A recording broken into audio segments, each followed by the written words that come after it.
Donald Trump has now been sworn in as the 47th president of the United States of America.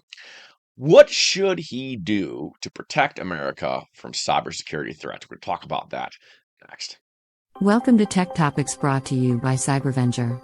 We help keep small businesses stay protected and compliant with cutting-edge cybersecurity and IT solutions.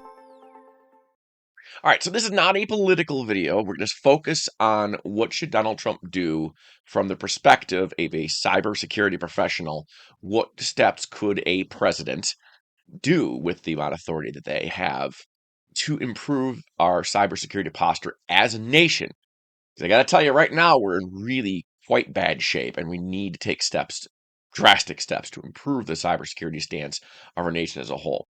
Not only are we vulnerable, but those vulnerabilities are being actively exploited by a number of different parties, some of which are other adversarial nations. So I got a couple of things to go over on that effect. Well, the first thing they could do is to stop making things worse. This is a little bit political.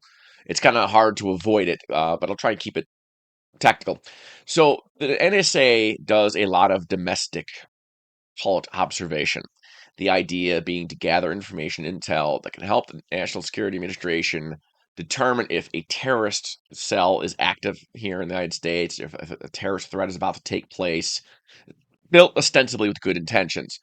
Problem is, in order to gather this data, there is a backdoor that's been put in to all the major telecom carriers, a lot of different companies, um, mandated by law that allows the NSA to go in and to do observations of network traffic going across, to wiretap, to observe text messages, read the contents of the text messages, a lot of things like that. All of this was what was revealed by Edward Snowden 11 years ago now. 11 years is a long time in technology. Who knows what they have now? Not everything is fully disclosed to the public for obvious reasons.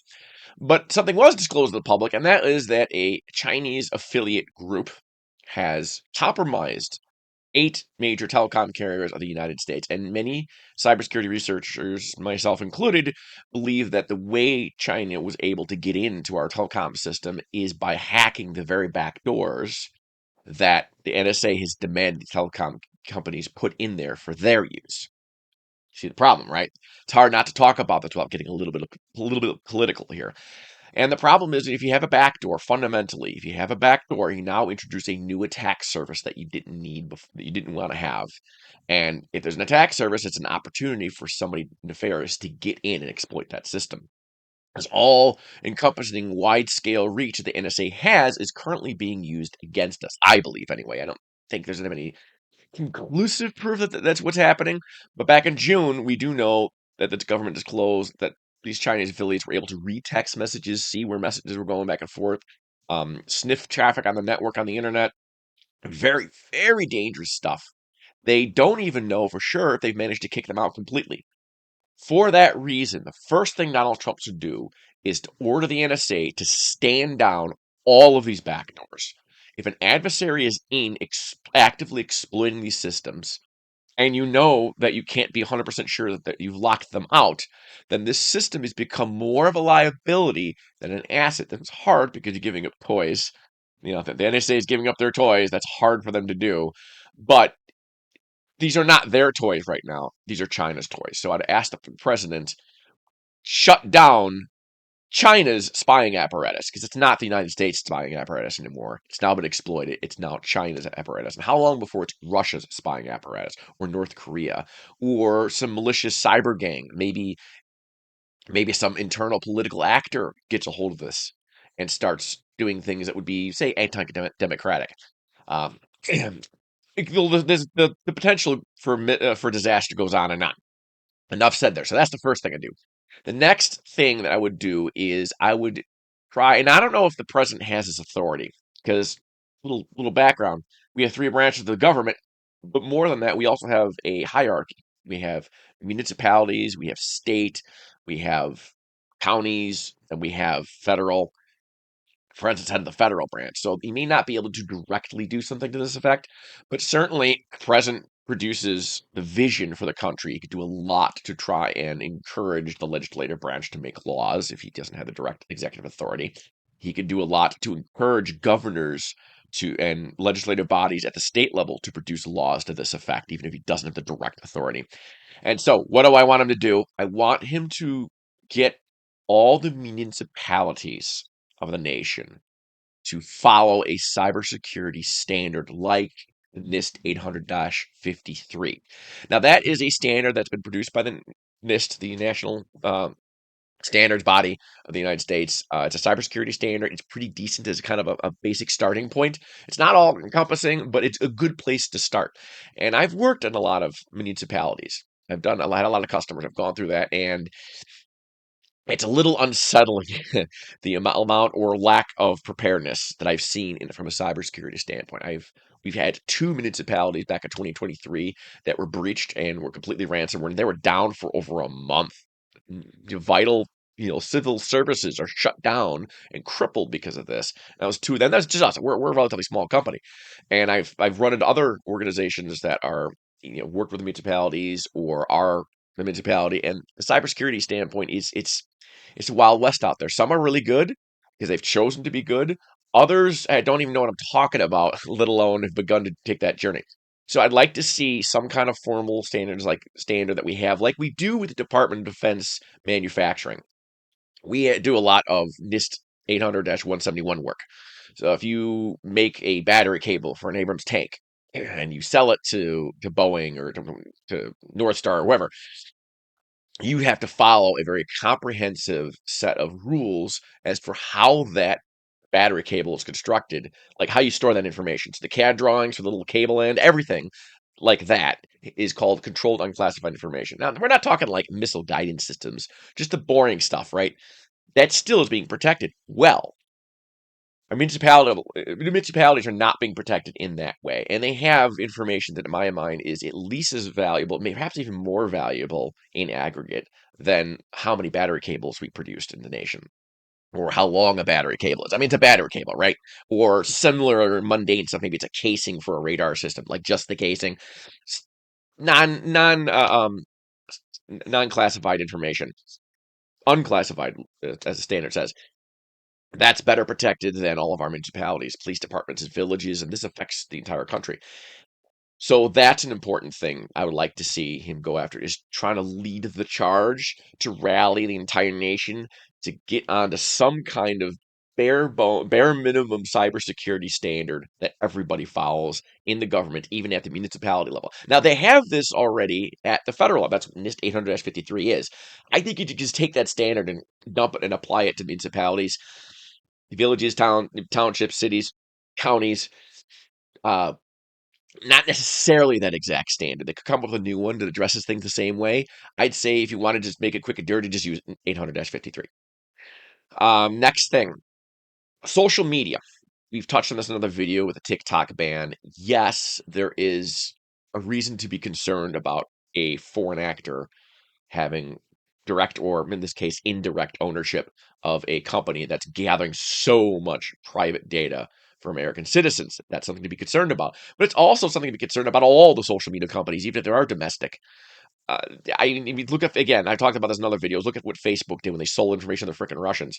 And it was perfectly legal. There was nothing illegal about it. It was immoral, I think, and, shady as heck, but technically not illegal.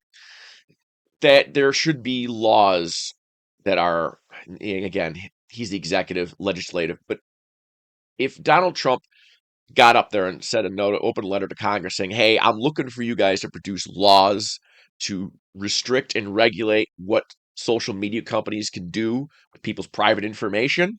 I'll sign some laws. You come up with some good ones. That would definitely get the ball rolling, right? Maybe you can't directly do that, but he could certainly influence it. I'd like to see him do that kind of thing. Now, that'd be a little dicey. I'm not a huge fan of heavy-handed legislation, so that could be tricky. But there's still, I think, more value there than drawbacks. Next thing, I think other corporate informations besides just social media, like with vehicles, if you buy a new car and it has wireless features like OnStar, GM, looking at you, and that information is on all the time, gathering information about the car, how you're driving, audio feeds from the car, and sending back to corporate. That sort of thing should be legally restricted where it's you're opted out by default and you have to opt in by choice. People don't even know the kind of data that IoT, Internet of Things devices is gathering on them, from your car to your smart TV. All that stuff should make sure that companies cannot harvest that data without an explicit and obvious opt-in process. Again, influence Congress. You can't make the law directly, that sort of thing. But that. The next one I'd really like to see is, and I'm not even sure how this would work. The threat that keeps me up at night isn't software, it's hardware. Most of our hardware is coming in from China, who we know went after our telecom, right? The next thing they could do is sell us buggy switches or, servers with little chips soldered on them to bypass, firmware and software controls. And that thing has happened, not wide scale as I know, but I mean, people have found servers that came in newly off the distributor, and there's equipment in there, there's chips in there that didn't belong in the original design. I'd like to see some kind of department of, cybersecurity inspecting foreign shipments. At least some kind of random, like the TSA, like they go through and look for nefarious stuff in the hardware and like random sampling of stuff. Some kind of control there. I don't know what that is. It's tricky to do, and how would we pay for it? Well, maybe we can, instead of dumping blanket tariffs on China, maybe we just make China put a tariff enough just to fund that hardware review. And the more stuff we find, the more we crank up that fee to look for. Yeah, the more bad chips we find that shouldn't be there, and the more sabotage we find, the more we increase the fee to hire more people to look for more stuff. This would be an economic incentive for China to stop trying to hack us that particular way. And or if it is China, you don't really necessarily know where the chip is. I don't want to accuse people without evidence. But let's just say likely China is the perpetrator of a lot of this kind of thing. Um, we get political, but that is a need that we have. I can't say what their solution exactly is, but we have a need because the average Joe and Jane, even me, I'm a cybersecurity researcher. I'm a professional. Right now, how do I know that there isn't some chips on my laptop that I'm making this video on right now that isn't bypassing all my MDR and all my lockdown scripts and everything that I'm doing in the software level and the firmware level, and just sending any information that it can right out the internet, because there's a tiny little miniature computer in there. How would I know? I'm not going to take this thing apart and look at the circuit board. I'm not an electronic engineer. Very, very, very few cybersecurity people are electronic engineers, and even an electronic engineer is not going to have the time to disassemble everything they buy and look for chips that shouldn't be there. Um, it's not practical. You need a government level entity to be able to pull that off. You need those kind of resources. So that's another thing they could definitely be doing. And then anything you could do to help protect encryption would be good. There's been a lot of legislation to create backdoors throughout history. Um, there's Clipper chips come to mind, stupid stuff like that. Any backdoor that exists can and eventually will be used by the wrong person. They will be abused. So making sure that encryption is as strong as it could possibly be is a national security priority, in my opinion. And even if it does complicate law enforcement, and yeah, I'm aware that could be a cost, but as I'm a cybersecurity researcher here, and that's the point of my opinions, not so much political. You need to protect the nation. This is what you got to do. You got to make sure that everybody has access to unbreakable encryption. There's no back doors that the other guys can use, because they will. And that's kind of it. I love to see in the comments other suggestions of things that the government or Trump specifically could do. It's kind of the theme of this video, right? It's all about his new inauguration. What are we asking Donald Trump to do for our nation? He's in charge, whether you like him or not. What would we ask of him? That's my list. I hope you found that helpful. Hope it got the creative juices going in your mind. And let me know what you all think. Appreciate you watching. Thanks for watching. We hope this video has provided valuable information to you. Be sure to share this video with other small business owners to spread the word about the importance of cybersecurity. As always, don't forget to like and subscribe for more videos like this. If you want more information about cybersecurity, visit us at www.cybervenger.com.